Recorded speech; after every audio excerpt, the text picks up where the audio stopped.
for him to move first, then copied him with a stiffness that felt wrong.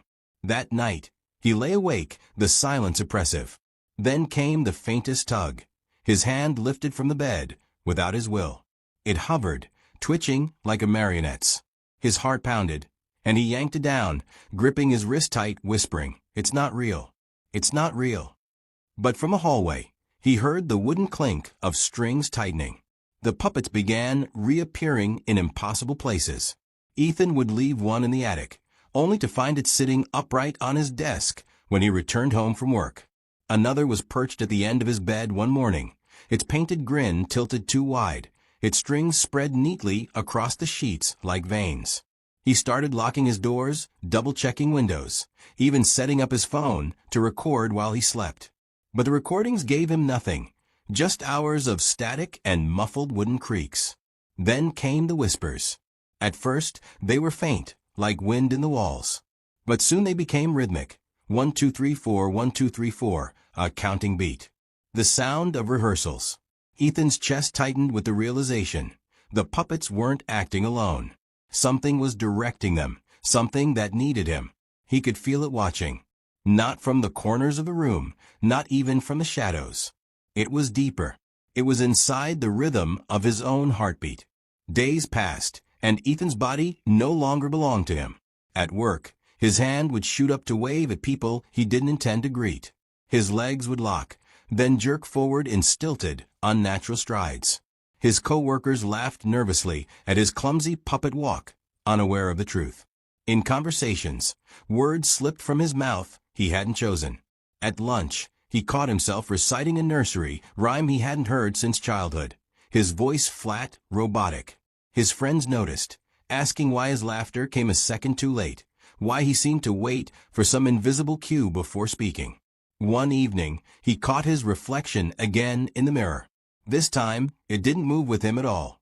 Instead, it tilted its head slowly, then smiled with a wooden stiffness that froze Ethan's blood.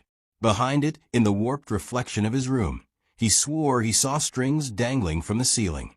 The performance had begun, and he was center stage. By now, sleep offered no escape. Each night, his body lifted from the mattress, his arms spreading wide, head tilting back, mouth slack. He tried to scream, but his jaw clicked open and closed like a puppet's, soundless at first, then filled with another voice entirely. Hollow, wooden, not his. The puppets surrounded him. They circled in slow, jerky steps, their glassy eyes fixed on him, their strings taut and shimmering in the moonlight. Their wooden hands tapped against the floorboards, setting a rhythm he couldn't ignore. Tap, tap, tap, tap. The tempo of his own heartbeat matched it unwillingly. When he resisted, the strings burned deeper into his skin, carving faint red grooves along his arms and neck. He wept, whispering, please stop, but the puppets tilted their heads as one, and in unison his mouth moved, not with his words, but theirs. You are ours now. The next morning, the neighbors noticed Ethan sitting in his upstairs window, bathed in pale light. His head tilted forward, his hands limp in his lap. At first, they thought he was simply staring into the street. But as the hours passed, he didn't move. Not once. When the police entered his home, they found him seated in a wooden chair, strings draped from his arms and legs to the ceiling, his joint stiff. His eyes, once brown, were painted white like porcelain. His lips stretched into a permanent painted grin. The puppets lay scattered around him, their strings cut, their bodies lifeless. But the officer swore, as they backed out of the room, that Ethan's head jerked, just slightly, like something had pulled it. And beneath the silence of the empty house, there was the faintest sound of clapping.